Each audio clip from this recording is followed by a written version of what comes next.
जी news channel मध्ये सर्व प्रेक्षकांचं हार्दिक स्वागत। ताज्या घडामोडी पाहण्यासाठी जी न्यूज चॅनलला सबस्क्राइब करा। अहिल्यानगर जिल्ह्यातील कर्जत येथील Sadguru multistate cooperative urban credit society limited सर्वसामान्यांचा आर्थिक किल्ला, प्रगतीचा मजबूत आधार म्हणजे Sadguru multistate cooperative urban credit society, केंद्रीय register of cooperative society, Bharat सरकार मान्यता प्राप्त संस्था, पारदर्शक व्यवहार आणि जलद सेवा, सभासदांना आकर्षक लाभांश, आधुनिक तंत्रज्ञानावर आधारित सेवा, सुरक्षित व आकर्षक ठेवीचा परतावा, मुदत ठेवीला 10% पर्यंत व्याजदर, कर्ज योजना। संपर्क 02489 222 577। तुमच्या प्रगतीसाठी आम्ही कटिबद्ध आहोत। Sadguru multistate cooperative urban credit society limited, Bazartal, Karjat.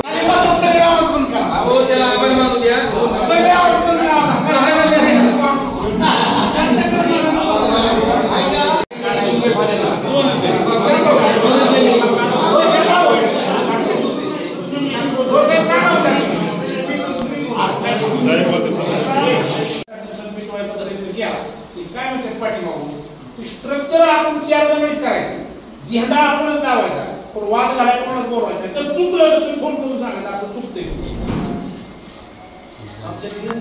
नाही वगैरे जी करायची सगळ्या गोष्टी तुम्हीच करणार चौघ। पण आमचं असं म्हणणं आहे की आमच्या बी संघटनेचे काय असं तुमच्यासाठी संघटना कोणी नको, तुमचा वादच होत नाही। उद्घाटनाला तुम्हाला सगळ्यांना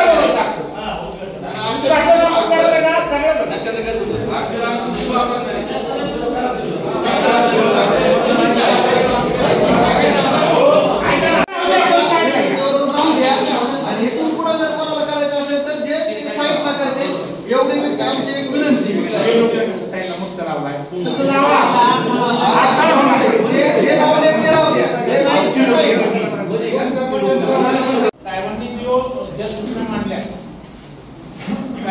त्याच्यापेक्षा साहेबांनी किती व्यवस्थित सांगितलं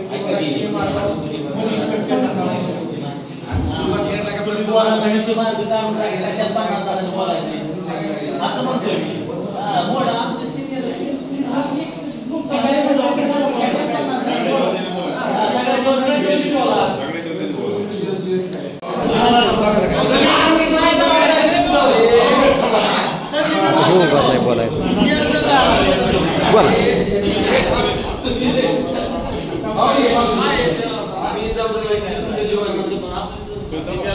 सगळे करायचं मला माहिती दोन्ही समाज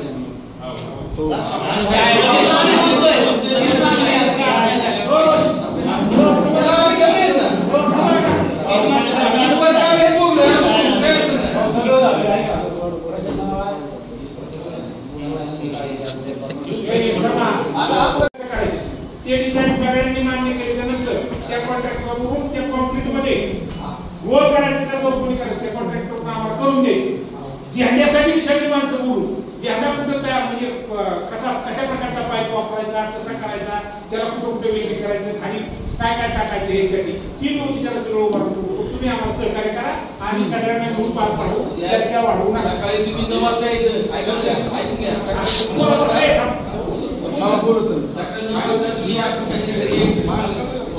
सगळे असतात, सगळं आपण तयार करू काम यांच्यावर सोपून दिलंय ना तो विषय नाही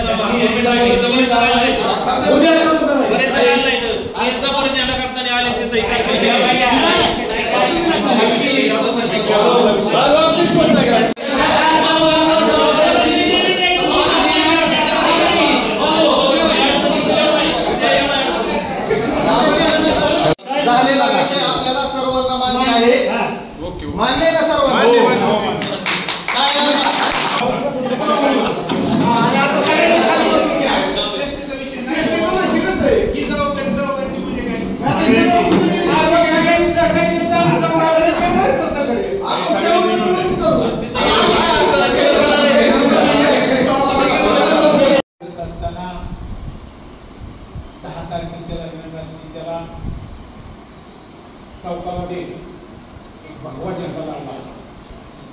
त्याच्यानंतर साईडला पूर्वीपासून काम चालू असल्यामुळे साईडला ठेवलं असेल त्यांनी महात्मा फुलेंची आणि त्या ठिकाणी सर्वजण मिळून जयंती झाली चर्चा आली 2 समाजामध्ये तेढ निर्माण होत चालली होती आणि हे मिटत नाही म्हणून आता तुम्ही सांगितलं रस्त्यावर बऱ्याच ठिकाणी जे मिलावले आता तो प्रशासनाचा बाहेर निघून पुढं काय करायचं परंतु हे चालू असताना आपला प्रांतसाहेबांना आपल्या सर्वांच्या समोर त्या दिवशी केली झाली त्याच्यानंतर दोन्ही पार्ट्यांबरोबर आम्ही एकत्र बसून बऱ्याच वेळा चर्चा करून विचारविनिमय करून त्यांच्यातले काही नेते काही मुलं प्रत्येकाने वेगवेगळे विचार असतात परंतु कालपर्यंत आज सकाळीपर्यंत चर्चा करून असा निर्णय ठरला की पहिल्या दिवसापासून जो भगवा झेंडा त्या ठिकाणी लावला आहे त्याला पण हे लोकांचा अजिबात विरोध नाही आणि त्या महात्मा फुले चौकाला जे नाव द्यायचे त्याला पण त्या लोकांचा काही विरोध नाही त्यामुळे दोन्ही लोकांचं म्हणणं आहे किंवा दोन्ही असावं त्याप्रमाणे बसून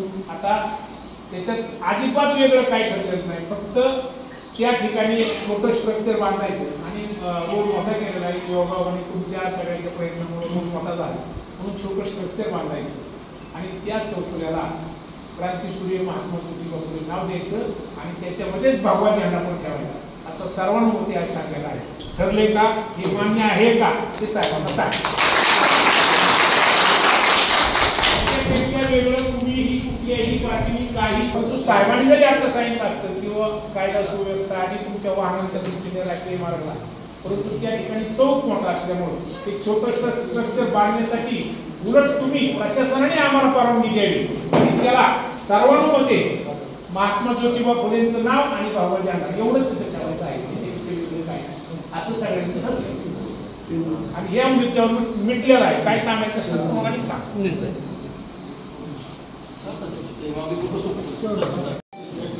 10 दिवसापूर्वी विजयमानी सगळी पाठीमागची पार्श्वभूमी सांगितलेली आहे या ठिकाणी तालुक्याचे अधिकाऱ्यांसमोर ही मीटिंग होती त्या मीटिंगमध्ये असं ठरलं एक भगवा झेंडा आहे तो तसाच ठेवायचा भगवा झेंडा उंच करणार आहोत आणि कडला महात्मा फुले स्ट्रक्चर लागणार आहे तो पूर्ण चौक हा महात्मा फुले चौक हा सर्व आपल्या सर्वांचा आहे सर्वांनी त्या ठिकाणी जे काय स्ट्रक्चर उभा करायचे सर्वांची लागेल त्या पद्धतीची मदत करायची आहे आणि त्या ठिकाणी फक्त स्ट्रक्चर राहणार आहे महात्मा फुले ही नाव राहणार आहे भगवा झेंडा याच्या व्यतिरिक्त तिथं 100 मीटरच्या अंतरात बरोबर आहे काय 100 मीटरच्या अंतरात काही त्या ठिकाणी राहणार नाही प्रशासनाला काहीतरी आपल्याकडून त्रास झाला काय राहायचं नाही आपण करायचं नाही काय हो प्रशासनाला त्या ठिकाणी वाहतुकीला अडथळा होईल माझी विनंती सगळ्यांना वाहतुकीला अडचण होईल अशा पद्धतीचं कोणी वर्तन करू नये आणि अशा पद्धतीचं परत काय असतं अशा पद्धतीचं आहे 100 मीटर अंतरावर त्या ठिकाणी काही होणार नाही दुसरं फक्त एक भगवा ध्वज राहणार आणि स्ट्रक्चर राहणार हा आणि त्याची आता प्रक्रिया कधी चालू आहे काय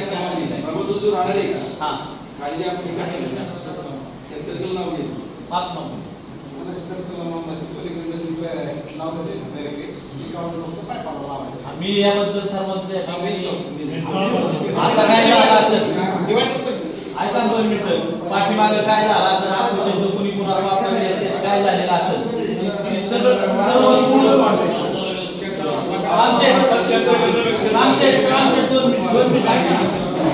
हा मुद्दा सर्वांना मान्य मित्र या ठिकाणी सर्वजण उपस्थित आहे या पाठीमागे काय झालं असेल कुणाला आपण शब्द वापरले असेल काय झालं असेल सर्वांनी मोठ्या मनाने त्या ठिकाणी माफ करावं या व्हॉट्सअपला ह्याला जे काही सोडलं जाते प्रत्येक ग्रुपवरनं आपापले की त्यांनी त्या ठिकाणी ती ग्रुप लॉक करून त्याच्या पद्धतीची सूचना द्यावं आणि जेणेकरून वातावरण चिघळेल फडाचड लागेल आणि ह्यातून दुसरंच काय घडेल अशा पद्धतीचं कोणी या ठिकाणी वागू नये मी सर्वांना पुन्हा एकदा या ठिकाणी आमचे राजेंद्रभाई देशमुख असतील विजयनाना मुरळे असतील शिवराज भोसले असतील शांभू असतील अशोक जंजिरे असतील आमचे मित्र त्या ठिकाणी बर्डे असतील सत्पाल काळे असतील सर्वच आहेत नवनाथ कानवडे असतील आणि आमचे सगळेच बांधव असतील यांना या ठिकाणी यांनी सर्वांनी या ठिकाणी अतिशय चांगल्या पद्धतीची या ठिकाणी भूमिका घेऊन हा मिटवण्याचा विषय केला आणि त्या ठिकाणी हा मिटला आहे आणि या ठिकाणी मी सर्वांचाच आभार मानतो विशेषतः प्रशासन आपल्याला चांगल्या पद्धतीचे या ठिकाणी सहकार्य करते. PWDचे अधिकारी आहेत या ठिकाणी, PI साहेब आहेत, तहसीलदार साहेब आहेत, PDO साहेब आहेत, हे सर्वच जण आपल्या बरोबर आहेत. आपण योग्य अशी भूमिका सर्वांनी झालेली आहे. अतिशय शांततेत हा सर्व कार्यक्रम ठरल्या पद्धतीने हो अशा पद्धतीची या ठिकाणी विनंती. सर्वांचं या ठिकाणी पुन्हा एकदा या ठिकाणी आभार व्यक्त करतो आणि मी थांबतो.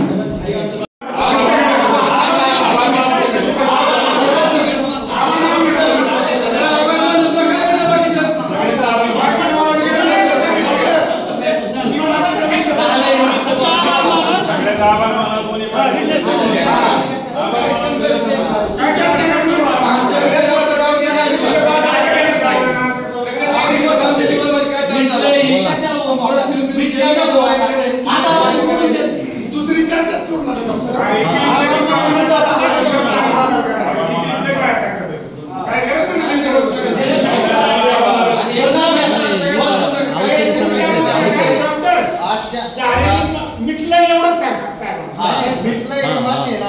सगळं मान्य, भगवा ध्वज आम्हाला सगळं मान्य, आम्ही पहिल्यापासून आमची भूमिका तीच आहे.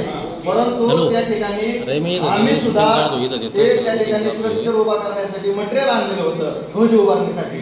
माझं एकच मत आहे की जे आता साहेबांनी सांगितलं डिवायडरला झेंडा लावण्यासंदर्भात काही अडचण नाही, तर आमचं पण त्या डिवायडरला झेंडा राहू दे, पिवळा झेंडा, एवढी आमची एक मागणी. आम्ही जे मटेरियल आणलेलं आहे, खर्च केलेलं आहे, सर्वांना माहिती, एवढी एक मागणी आमची तुम्ही करा जे काय आहे ते. बाकी यामध्ये आमचा काहीच विषय नाही. मला जे काही सांगायचं होतं हे स्पष्टीकरण आम्ही मान्य केलं, एवढंच मला सांगायचं होतं. पण जे झालं हे सांगायचं पण नाही का, त्या दिवशी सुद्धा बोलून दिलं नाही. पण तुमच्या पुढे नाही सांगू, सांगू पुन्हा पुढे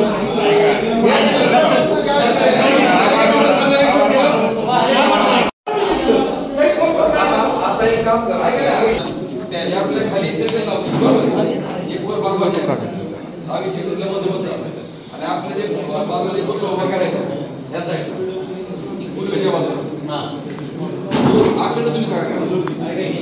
आणि यात पण तुम्ही असं पण नाही काय काय क्लिअर करावं लागतील काय करा तुमच्या हिशोबाने एखादं छोटस उभा काय पोल उभा काय सगळं व्यवस्थित सभा तसं तयार करू, ऑफिस कसं करायचं, नाव कसं टाकायचं, आपलं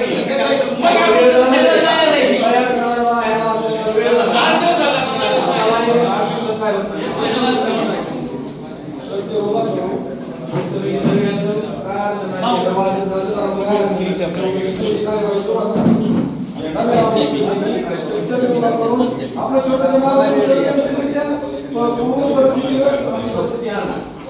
तुम्ही करणार भाऊ वेळ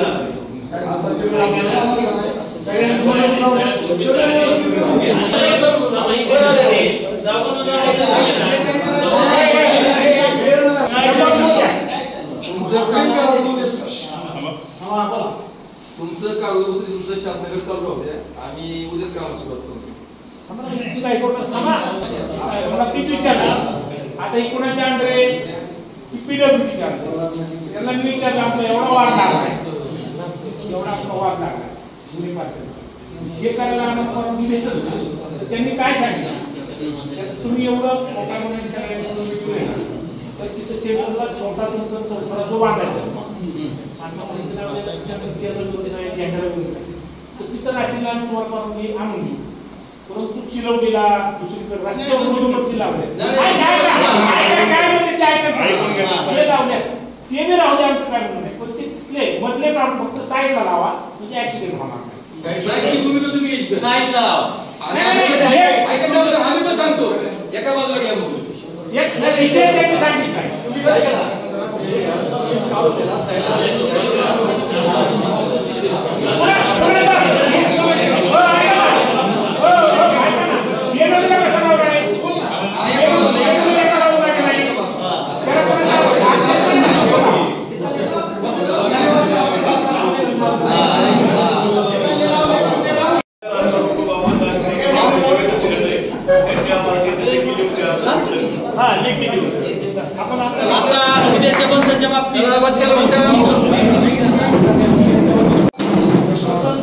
नाशिक मधला जो वाद मिटलेला आहे त्याच्या त्याबद्दल दोन्ही समाजांना आम्ही अभिनंदन करतो आणि धन्यवाद देतो.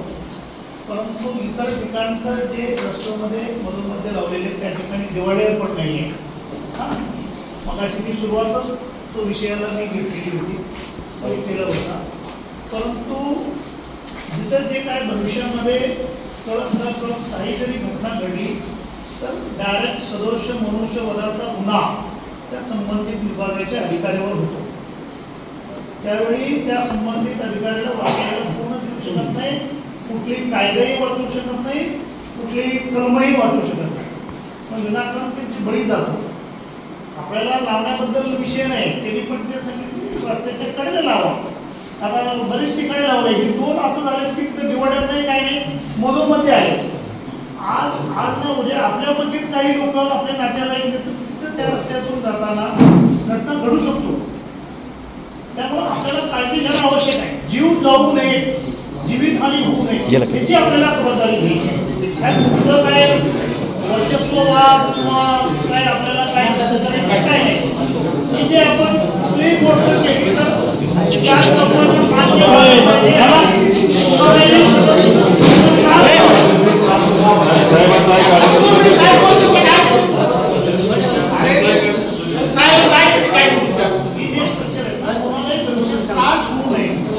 जीव जाऊ नये.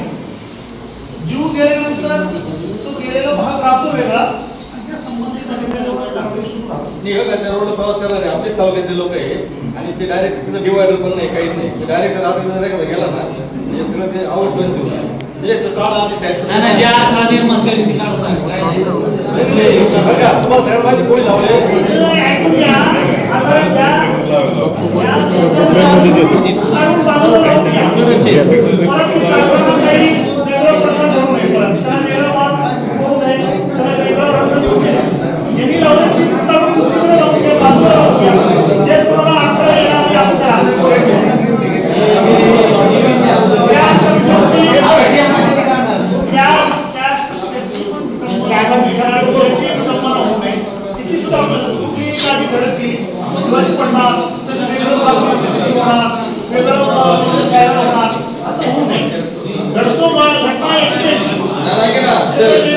बाकीच्या ज्या गावात आहेत ना त्याला आम्ही पुन्हा सगळी मिळून सहकार्य करू. आता राहिल्यानंतर असेल विषय काय परिस्थिती बोल पाठवू. आता काय विषय आमच्या गाव पातळीवर झाला, जी काय आमचं झालं ते तुम्ही निवड करून घेऊन तुमच्या पद्धतीने करून दिली काय असं. आता आमचं एकच चौघांना एकच विनंती आमच्या सगळ्या फाउंडेशनतर्फे, चौघांनी आता भारत चालला उचलू नये जेणेकरून आम्ही आता दोघांमध्ये जी रुपये निर्माण झाली होती ते आम्ही आता पूर्वपदावर आणले. माझं भावना त्यांना मला एक विनंती की तुम्ही चौघांनी काय करा, तो स्ट्रक्चर उभा करून द्या आम्हाला.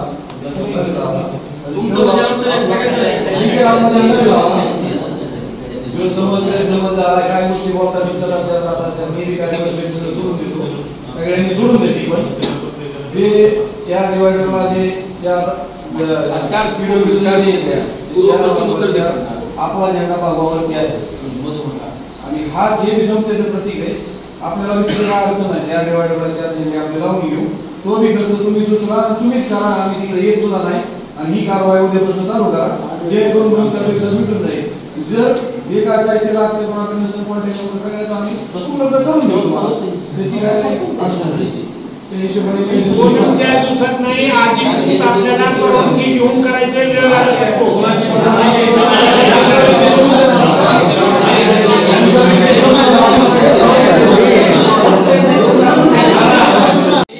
सकाळी 9लाच बैठक आणि उद्या येत झालं ना परत झालं आणि या आपण झालं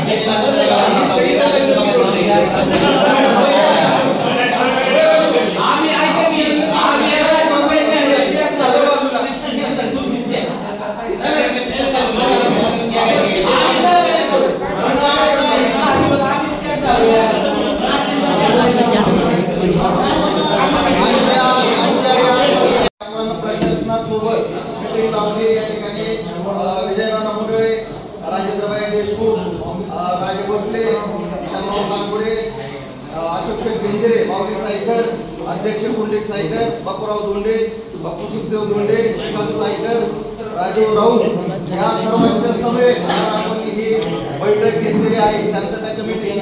आणि या शांतता कमिटीच्या बैठकीमध्ये राशनचा विषय पूर्णतः भेटलेला असून उद्यापासूनच त्या आजचं जे नियोजन ठरलं त्या पद्धतीने कामकाज सुरू होईल. सर्व उपस्थितीबद्दल मनपूर्वक कसं ठरलंय कसं विषय ठरला काय होते आपल्या कारण आवडत नाही.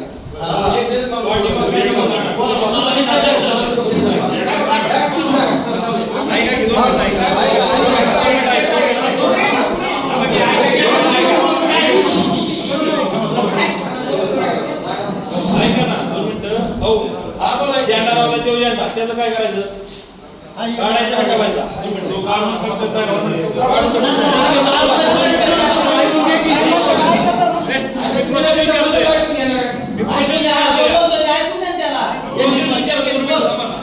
झेंडा काढायचा काढायचा का ठेवायचा झेंडा काढायचा त्या जागी कोण राहणार आपण राहणार का म्हणजे सर्वांनी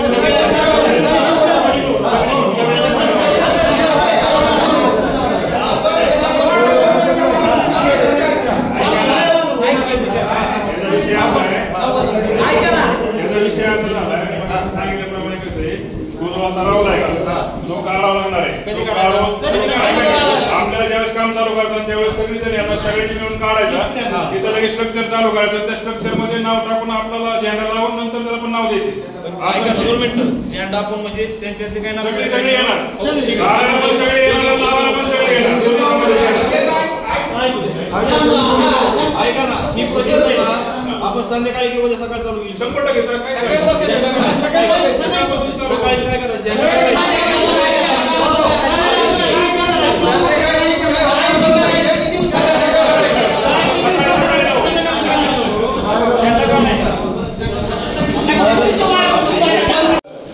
नाशिकच्या व्यक्तीबद्दल सर्वांनी सर्वांना आपण कमिटीच्या बैठकीसाठी निमंत्रण दिलं होतं. आपण सगळ्यांनी भाग घेतला आणि एक मनमोकळेपणाने आपण एक चर्चा केली आणि निर्णय घेतला त्याबद्दल सर्वांचे धन्यवाद. आणि मला असं वाटतं मीटिंग संपली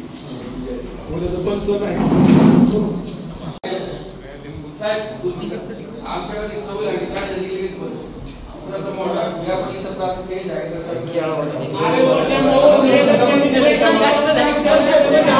मध्ये भगवा ध्वज उभारण्यात आला आणि असा एक गैरसमज झाला की हा भगवा ध्वज उभा केल्यानंतर त्या चौकाला स्वराज्याचे दुसरे छत्रपती संभाजी महाराजांचं नामकरण केलं जाणार आहे का काय अशी एक चर्चा झाली. आणि त्या चर्चेतून दोन समाजामध्ये कधीच राशींला अशी सवय नव्हती ते थोडं तेढ निर्माण झालं.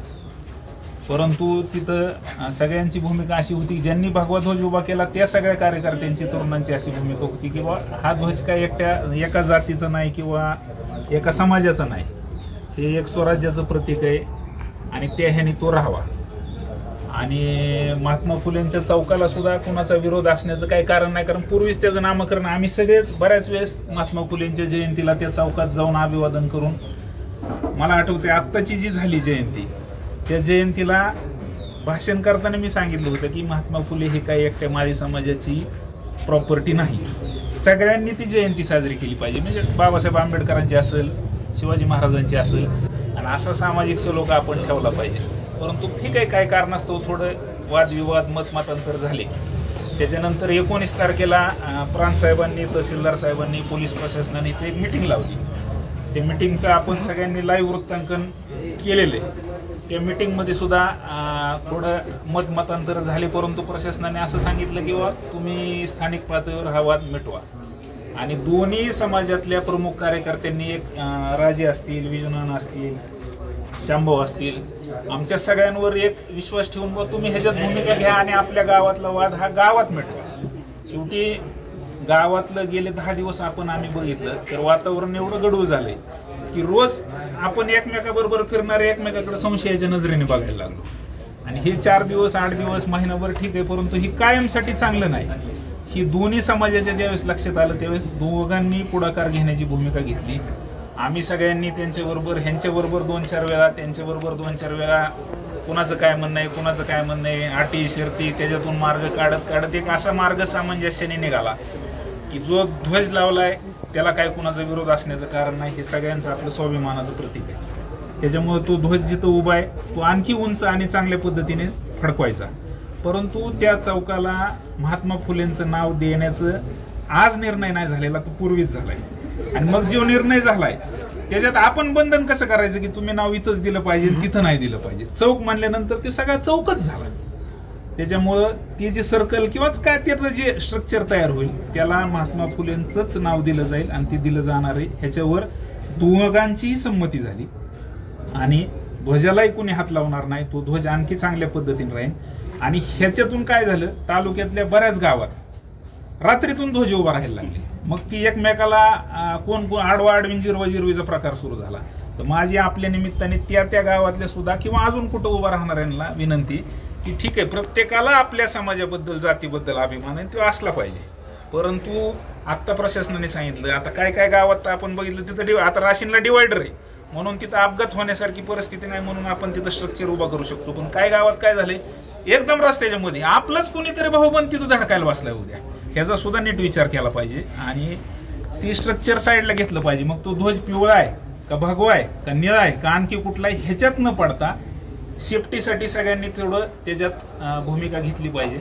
आणि मी दोन्ही समाजाच्या म्हणजे प्रमुख नेते मंडळींपेक्षा नवीन जे तरुण कार्यकर्ते तयार झाले त्यांचा आभार मानल. कारण बऱ्याच नवीन पोरांना ही माहीत नाही राशींसारखं आपण ज्या कोणत्याही जातीचा असो तो देवीचा भक्त आहे. आणि राशींची यात्रा राजे तुम्हाला सांगतील की तिथं मुस्लिम समाजाच्या माणसाला सुद्धा एक काम आहे वाटून दिलेलं शेकडो वर्षापासून सेवा आहे ती देवीची. दलित समाज असो मराठा समाज प्रत्येकाला. आणि तो माणूस तिथं नाही ना आला तर ती अख्खी यात्रा बंद पडू शकते. तुमच्या माहितीसाठी सांगतो आपल्या माध्यमातून तालुक्यात महाराष्ट्रात जाऊ द्या की एक घडशी समाज म्हणून 2च घर आहेत राशींमध्ये. देवीची पालखी पूर्ण यात्रा लाखोंची झाल्यावर ज्यावेळेस मंदिरात येते ना त्यावेळेस त्या समाजाची शेवटची आरती होती. ती आरती झाल्यानंतर कुणालाही दर्शन घेण्याची परवानगी नाही. देवीचे मुखोटे आत जातील. 2 घराला एवढा मोठा मान आहे. मग ही सलोख्याचं वातावरण जर ठेवायचं असेल तर हे जे असं गडूळ वातावरण होईल त्यात जबाबदार लोकांनी थोडी भूमिका घेतली पाहिजे. आमची सुद्धा फार दमछाक झाली ही करण्यात. असं नाही की एवढं सहजासहजी झाले. बरेच लोकांनी नावं ठेवले तुम्हाला गावातला वाद गावात मिटवता येत नाही का. पण दाब देऊन जर ते वाद मिटवला 2 दिवसापुरता मिटेल परत उद्भवल म्हणून वेळ जाऊन गेला तरी आता आज इथं सुद्धा अशी चर्चा झाली की मराठा समाजाचे सगळे कार्यकर्ते त्या दिवशी मिटिंगला होते. परंतु त्यांनी आम्हाला सगळ्यांनी सांगितलं सकाळी की समोर येऊन परत एकमेकाच्या बोलण्यातून काय वाद होऊ नये. आता मिटवायचं तर ते आम्ही तुमच्यापाशी शब्द देतो आणि त्याला आम्ही ठाम राहू.